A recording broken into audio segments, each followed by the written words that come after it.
الحمدللہ رب العالمین والصلاة والسلام علی سید الانبیاء والمرسلین۔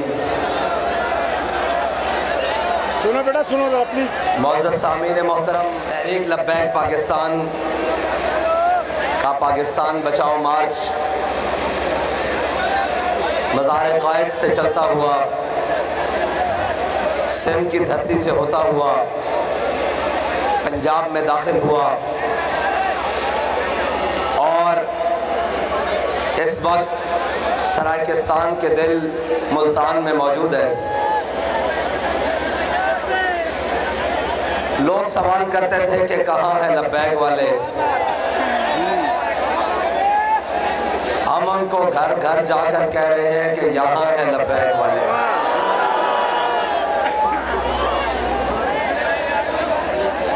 اور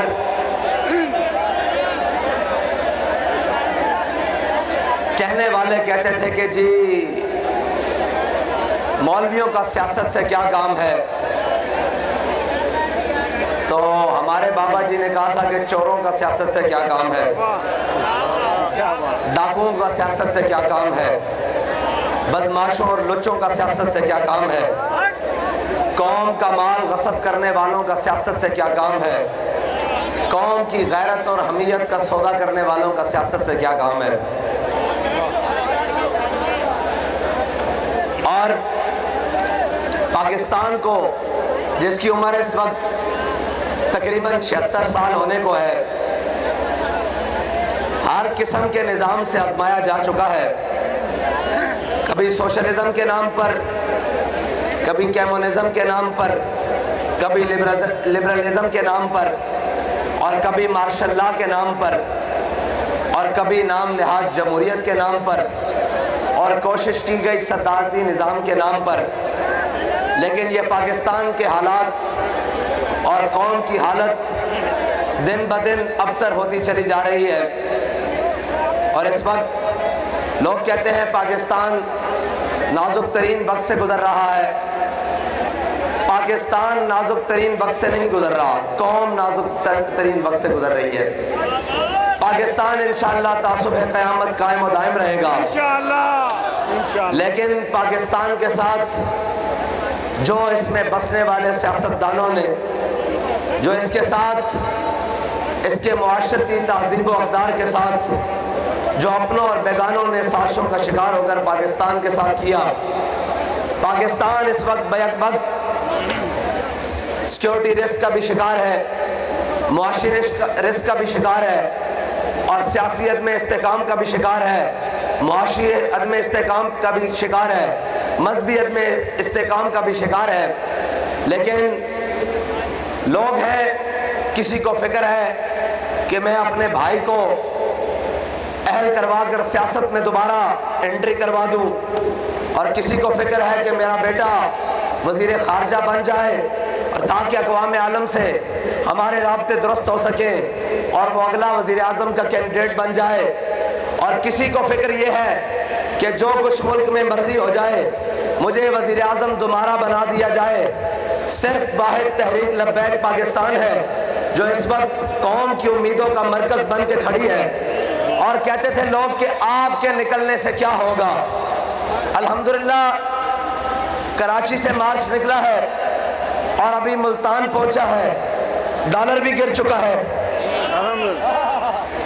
گر چکا ہے کہ نہیں؟ بے شک تیل بھی گر چکا ہے، گھی بھی گر چکا ہے، ایل پی جی بھی گر چکے ہیں، بے شک۔ اور انشاءاللہ اگر یہ قافلہ ہمارے مطالبات نہ مانے گئے اور یہ قافلہ اسلام آباد تک پہنچ گیا تو ظلم کا نظام بھی گر جائے گا انشاءاللہ۔ لبیک لبیک۔ پاکستان کو لوٹ کر کھانے والوں نے اور پاکستان کو دو لخت کرنے والوں نے، پاکستان کے اوپر جوڈیشری کے نام سے مسلط ان سارے ظالموں اور جابروں نے پاکستان کو وقتی مفاد کے لیے جن جن فیصلوں کی نظر کیا، آج پاکستان ان سارے فیصلوں کی وجہ سے زخموں سے چور چور ہے، اور پاکستان اس وقت باقاعدہ اندرونی اور بیرونی سازشوں کا شکار ہے۔ اس وقت ادارے تقسیم ہو چکے ہیں۔ اس وقت تقسیم کی حالت یہ ہے کہ 13 جماعتیں اور وہ 13 قوم کے لوٹنے والے اور وہ 13 جن میں سے ایک 50 سالہ تجربہ کار پیپلز پارٹی ہے اور دوسرے تقریباً کم و بیش 35 سالہ تجربہ کار نون لیگی ہیں۔ یہ کم از دونوں کی عمریں ملا کر 85 سال تجربہ کار پاکستان کے اوپر مسلط ہیں، جو صبح اعلان یہ کرتے ہیں کہ ہمارا وزیر خارجہ اسحاق ڈار آ رہا ہے اور ڈالر کنٹرول ہو رہا ہے، اور اس کے پاکستان بھرنے کی اور اترنے کی برکت سے ڈالر آسمان کو جا پہنچتا ہے، اور ایک صبح جا کر اعلان کرتا ہے، پریس کانفرنس کرتا ہے کہ جناب ہم پاکستان کو بچانے کے لیے میرے علاوہ کوئی آپشن موجود نہیں ہے۔ میں سندھ کی دھرتی سے شہر شہر، کریا کریا، تالکا تالکا، دے دے، گاؤں گوٹھوں سے ہو کر آ رہا ہوں۔ قوم کی نظریں بتا رہی ہیں، قوم کی امیدیں اور جذبات بتا رہے ہیں کہ اب سارے ظالم جا رہے ہیں، محمد عربی کا دین تخت پر آ رہا ہے۔ اور رہی بات، ہمارے پاس بھی اس مارچ کو شروع کرنے سے پہلے ایک حکومت کے ساتھ مافیاز وہ پیرلل چل رہے ہیں اس نظام کے ساتھ، جو شاید اس ملک کے ہر ادارے سے، بلکہ یقیناً اس ملک کے ہر ادارے سے، ہر آئینی ادارے سے، ہر نیم آئینی ادارے سے اور ہر قوم کے فرد اور شخص سے وہ مافیاز اس وقت پورے پاکستان کے ہر نظام سے، ہر چیز سے مضبوط ہیں، جنہوں نے ہم سے بھی چلنے سے پہلے رابطہ کیا کہ آپ اتنا بڑا یہ چل رہے ہیں لے کر معاملہ کہ پیٹرولیم کی قیمتوں کو نیچے کیا جائے، مہنگائی کو کم کیا جائے، تو آپ ہمارے ساتھ بیٹھیں۔ اگر بیٹھنا نہیں چاہتے تو ہمیں کوئی اپنے اکاؤنٹس دیں اومنی سٹائل کے، اور ہمیں کوئی ایان علی جیسی جناب کوئی چیزیں دیں، اور ہمیں کوئی ہنڈی والے بندے دیں۔ ہم آپ کو پر لیٹر 5 روپے کمیشن دینے کے لیے تیار ہیں۔ آپ خاموشی سے اس حکومت کے ختم ہونے کا انتظار کریں۔ لیکن جب میرے تک یہ بات کو پہنچی تو میں نے کہا فوراً بات کراؤ تاکہ کہیں بات رہ نہ جائے۔ میں نے کہا کیا بات ہے بھائی؟ وہ کہنے لگے آپ 5 روپے کمیشن لے لیں اور جناب ہم سے یہ ڈیل کر لیں۔ میں نے کہا تھوڑا اور اوپر جاؤ۔ کہنے لگے بڑھا دیتے ہیں۔ میں نے کہا تھوڑا سا اور اوپر جاؤ۔ کہنے لگے 10 روپے کا۔ میں نے کہا تھوڑا اور اوپر جاؤ۔ وہ اور اوپر تک گئے۔ میں نے کہا تم غلط بات کر رہے ہو، ہمارا قائد ہمارا سودا بازار مصطفیٰ میں کر کے گیا ہے۔ وہ اور لوگ ہیں جن کے ضمیر ڈالروں پر بکتے ہیں، جن کے ضمیر بلو پاسپورٹس پر بکتے ہیں، جن کے ضمیر کی قیمت صرف 50 روپے کے اسٹامپ ووٹ کو عزت دو اور ملک سے غائب، جن کے ضمیر کی قیمت صرف تبدیلی کا نعرہ اور وزیر اعظم کی کرسی ہے، لیکن یہ محمد عربی کے غلام ہیں جنہوں نے قسم کھائی ہوئی ہے کہ مر ہی جاؤں جو اس در سے جاؤں 2 قدم، کیا بچے بیمار غم قرب مسیحا چھوڑ کر، اور کہتے ہیں کہ جناب آپ کتنا زور لگائیں گے، ہم آپ کو تھکا دیں گے۔ میں نے کہا ہے ہماری تاریخ اٹھا کر دیکھ لو، ہم بدر جا کر نہیں تھکتے، ہم احد جا کر نہیں تھکتے، ہم خندق جا کر نہیں تھکتے، ہم کربلا جا کر نہیں تھکتے، ہم مریسی جا کر نہیں تھکتے، ہم مستلق جا کر نہیں تھکتے، ہم تبوک جا کر نہیں تھکتے، ہم یرموک جا کر نہیں تھکتے، ہم فیض آباد جا کر نہیں تھکتے، ہم وزیر آباد جا کر نہیں تھکتے، ہم سندھ کی گرمی سے ملتان آ کر بھی نہیں تھکتے۔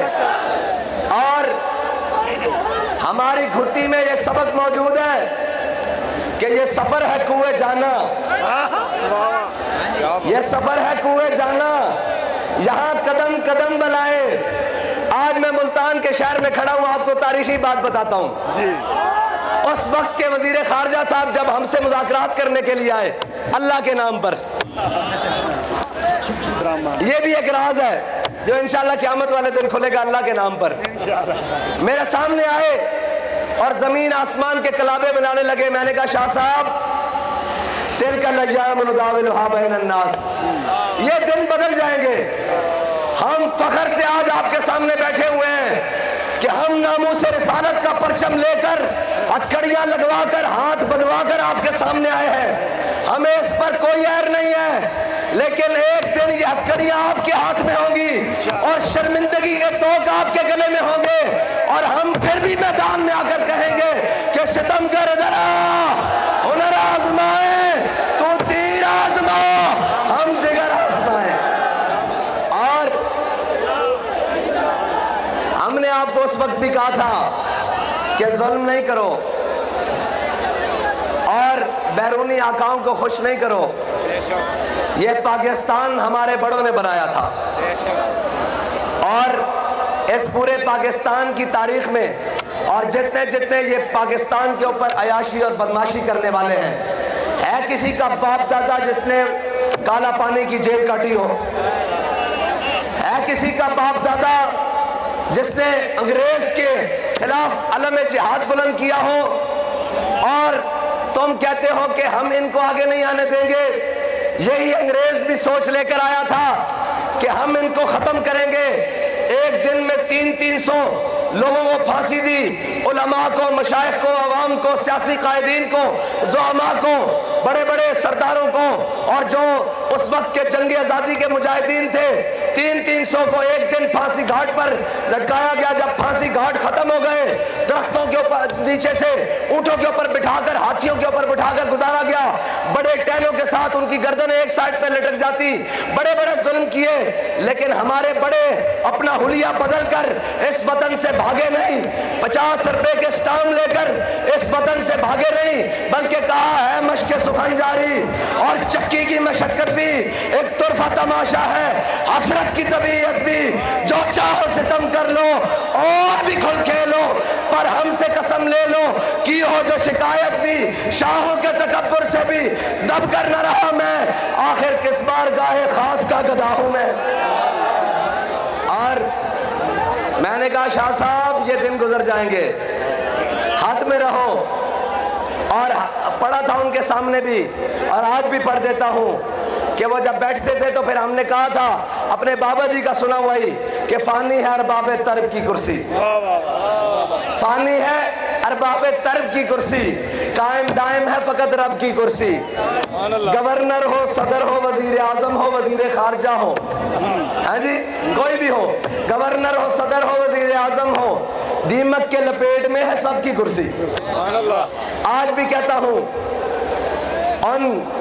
ان کو جو غیروں کے ہاتھوں میں کھیل رہے ہیں کہ اپنی حد میں رہو، وہ ظلم نہ ڈھاؤ، وہ غلطیاں ہرگز نہ کرو جو عمران خان نے کی ہیں.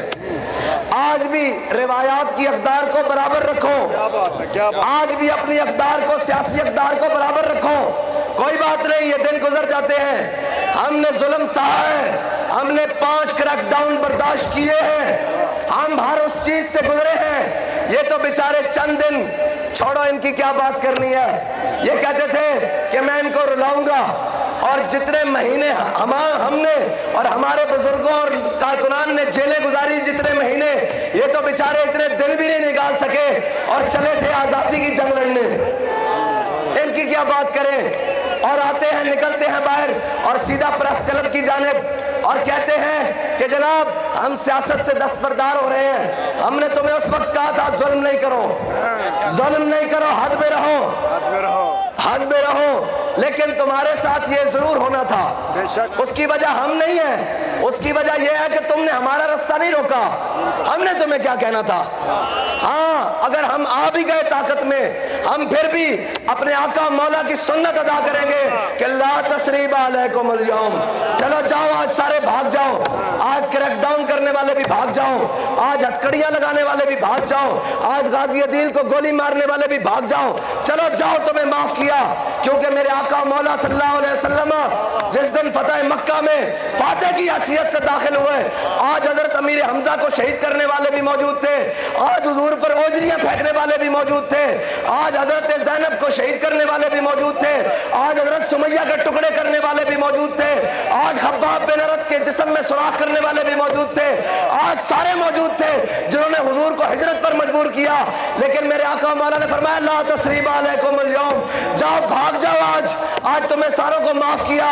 من دخل دار ابی سفیان فہو آمن، فرمایا جس نے ابو سفیان کے گھر میں پناہ لی اس کو بھی امان دی، جس نے ہتھیار پھینک دیے اس کو بھی امان دی، جس نے جناب گھر کا دروازہ بند کر لیا اس کو بھی امان دی، جس نے بیت اللہ میں پناہ لی اس کو بھی امان دی۔ ہم تمہیں کہتے تھے، اور وہ مولانا خدا بخش خیر پوری والی ملتان کی گلی سے گزرے اور کتی بھونکی، دیکھا اور چلے گئے، دیکھا اور چلے گئے، واپس آئے تو کتیا مری پڑی تھی۔ کہا ہے کتیا میں نے تجھے کچھ نہیں کہا، میں نے تجھے کچھ نہیں کہا، تاریخ موجود ہے، ہم دکھا سکتے ہیں، منوا نہیں سکتے، کتاب پڑھی ہے، جس کا دل کرے آگے دیکھ لے۔ مولانا صاحب نے کہا میں نے تمہیں کچھ نہیں کہا، میرے خدائے غیور کو گوارا ہی نہیں ہوا کہ تو اس کے بندے کو بھونکی کیوں ہے۔ یار دیکھو خدا بخش خیر پوری کو ملتان کی گلی میں کتی بلا وجہ بھونکے، وہ بچ نہیں سکتی، اور کوئی ناموس رسالت کے ساتھ غداری کرے وہ بچ جائے، جو کوئی ناموس رسالت کے مجاہدوں پر گولیاں چلائے وہ بچ جائے۔ ہم آج بھی کہتے ہیں چادر اور چار دیواری کا تقدس اس وقت بھی پامال کیا گیا، ہم تھے، بابا جی نے کہا تھا آج ہمیں مان لو کل ہم جیسے بھی نہیں ملیں گے۔ آج سمجھ آ گئی ہے، جس گدھے پر تم نے 12 سال بلکہ 12 سال محنت کی، اس گدھے کے پالان، اس گدھے کے جلتھڑے اور اس گدھے کی رسیاں تیار کی کہ نہیں جی یہ ملک کا بڑا خیر خواہ ہے، یہ جناب فلاں ہے، یہ فلاں ہے، اپنی اصلیت دکھا دی نا ایک دن میں، ملک کے خلاف چلے گئے اور جناب پاکستان کی بنیادوں کے خلاف چلے گئے۔ ہم نے ہر ظلم سینے میں برداشت کیا، اور ہمیں آ کے لوگوں نے کہا کہ ایسے کر دیں ویسے کر دیں، میں نے ہمارے سب لوگوں نے کہا کہ خبردار یہ ملک ہمارے بڑوں نے بنایا ہے، اور یہاں سے ریٹائرڈ ہونے والا ہر شخص اپنی دولت، اپنے اسباب اور اپنے جائیدادیں باہر لے کر جاتا ہے، لیکن ہمارا تو 1 روپیہ بھی ملک سے باہر نہیں ہے۔ اگر کوئی اکاؤنٹ ثابت کر دے تو اس دن ہم ہر چیز چھوڑ کر چلے جائیں گے، 1 روپیہ ثابت کر دے ہم ہر چیز چھوڑ کے چلے جائیں گے، لیکن جن کی جائیدادیں باہر ہیں وہ قوم کے رہنما ہیں، جن کے بچے باہر پڑھ رہے ہیں وہ قوم کے رہنما ہیں، جن کے علاج باہر ہو رہے ہیں وہ قوم کے رہنما ہیں، جو قوم کو تیار کر کے گئے۔ میرے پاس بھی جیل میں آئے تھے کہ جناب آپ تھوڑا پیچھے ہٹ جائیں، اب بڑے حالات خراب ہو گئے ہیں۔ میں نے کہا اقبال کہتا ہے ذرا نم ہو تو یہ مٹی بڑی سرخیز ہے ساقی، اقبال کہتا ہے کہ کم کوش تو ہے لیکن بے ذوق نہیں راہی، نہ امید نہ ہو ان سے راہبر فرزانہ، کم کوش تو ہے لیکن بے ذوق نہیں راہی۔ اقبال کہتا ہے کہ مطلب آرام دہ تو ہیں لیکن جب ذوق میں آ جائیں تو پھر تو گولیوں کے سامنے کھڑے ہو کر بھی کہتے ہیں کہ لطف سجن دم بدم کارے سجن گاہ گاہ، اینج بھی سجن واہ واہ تے اینج بھی سجن واہ واہ۔ ایک منٹ جی،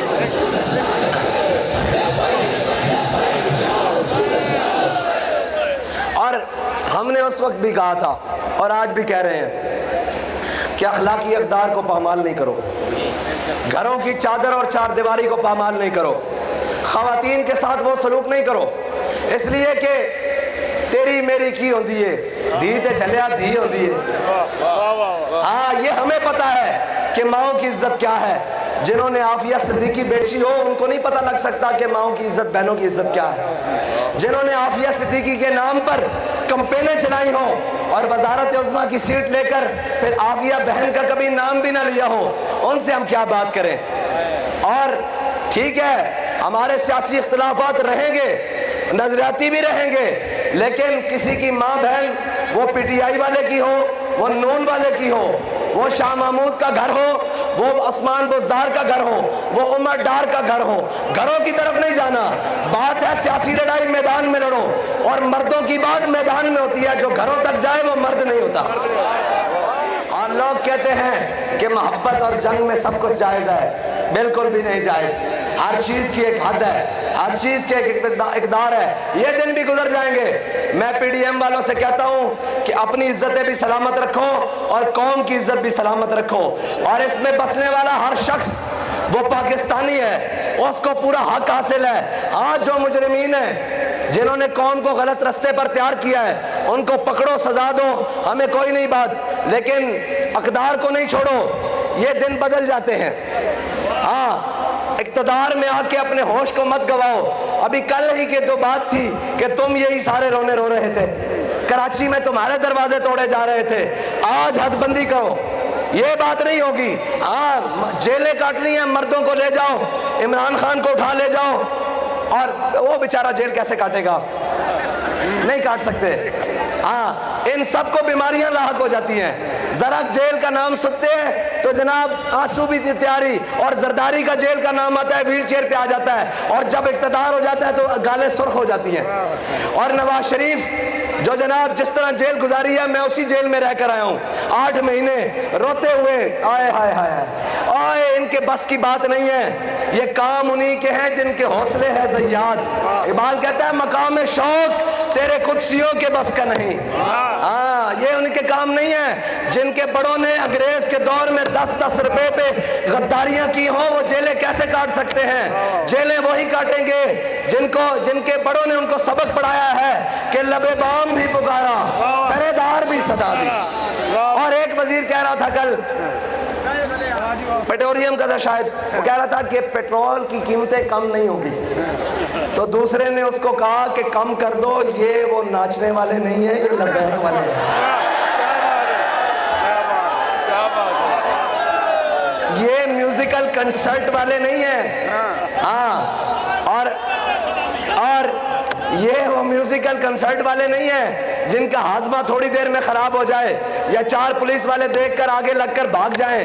یہ وہ ہیں جو ہر میدان میں جا کر عالم کفر کی سازش کو الٹا کر کے رکھ دیتے ہیں. اور انشاءاللہ چیزیں آنی شروع ہو گئی ہیں نیچے, اور انشاءاللہ مزید آئیں گی. ہاں مزید آئیں گی. لیکن ایک بات یاد رکھنا, ناموس رسالت کے بارے میں کوئی 2 نمبری نہیں چلے گی. ہم نے گردنیں حضور کے لیے رکھی ہوئی ہیں. ہم نے یہ ملک اپنے آقا و مولا صلی اللہ علیہ وسلم کے نام پر حاصل کیا تھا.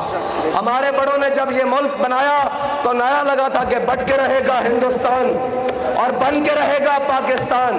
اور پاکستان کا مطلب کیا؟ لا الہ الا اللہ. ایسے نہیں بھائی, ایسے نہیں. ہم تو سندھ سے چلے ہیں, ہر چیز گونجی ہے یہاں, تو پھر گونج پڑ جائے پاکستان کا مطلب, اور پتہ لگے کہ پاکستان کے وارث جا چکے ہیں. تقریر ختم ہو گئی ہے, بالکل ختم, اب کوئی بات نہیں ہوگی. لیکن یہ یاد رکھنا کہ نعرہ نہ لگا تو پھر میں کہوں گا کہ آگے چلیں. اگر نعرہ لگانا ہے تو پھر ان کو پہنچانا ہے, اور ان کے کانوں کی کھڑکیاں کھولیں. یہ مخدوم شخدوم اور یہ جو سارے ہیں, پاکستان کا مطلب کیا؟ پاکستان کا مطلب کیا؟ لا الہ الا اللہ. پاکستان کا مطلب کیا؟ لا الہ الا اللہ. دستور ریاست کیا ہوگا؟ اور تم روکتے ہو کہ لبیک دا نعرہ نہیں لگے گا. پنجابی آخری بات ساڑھا ہاں نہیں ٹھردا یار پنجابی تو بغیر ہے جی. اور ویسے بھی اسی طرح کی جناب بیٹھے کھڑے ہیں تے لکھیا ہویا کہ سجن آمن تے اکھیاں ٹھرن, تے اسی جدو اپنے کارکنان نو اس جذبے نہ ویکھیے تے ساڑھے تے دل ٹھر دن. ہاں جی ہاں جی, اور لبیک والے آمن تے دل ٹھرن. ہاں جی, اور ایک دن بھئی لبیک دا نعرہ نہیں لگے گا. میں کہا لبیک دا نعرہ ہر بار لگے گا, انشاءاللہ 100 بار لگے گا, انشاءاللہ سرے بازار لگے گا, اور اگر وقت آیا تو سرے دار بھی لگے گا. انشاءاللہ. اور لاؤ لبیک دا نعرہ.